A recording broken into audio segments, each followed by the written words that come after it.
Pendant les vendanges, les raisins de table convergent vers cette usine d'emballage située dans le sud-est de l'Espagne. De juin à novembre, elle fonctionne 24 heures sur 24, ne s'arrêtant que le dimanche. La plupart de ces fruits sont exportés vers la Grande-Bretagne, l'Allemagne et le nord de l'Europe. Mais cela pourrait bientôt changer pour s'attaquer à un nouveau marché, la Chine. La directrice du marketing de la société s'est rendue à Hong Kong où ils exportent déjà. La partie continentale de la Chine demande des raisins de haute qualité.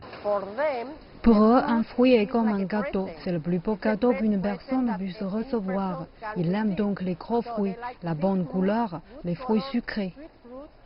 Deux responsables du ministère chinois de l'Agriculture et des Affaires rurales ont récemment visité cette usine, la plus grande du secteur, et d'autres localités de cette région agricole.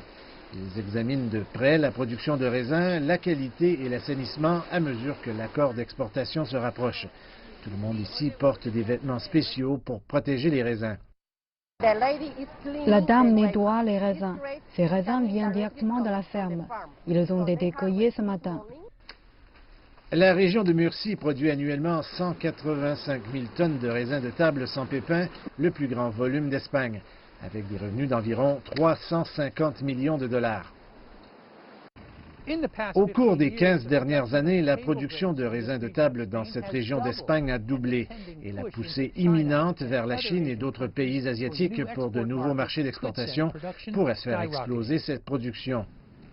La région produit environ 50 variétés de raisins sans pépins, rouges et verts. Même les raisins haut de gamme avec des saveurs ou des formes spéciales.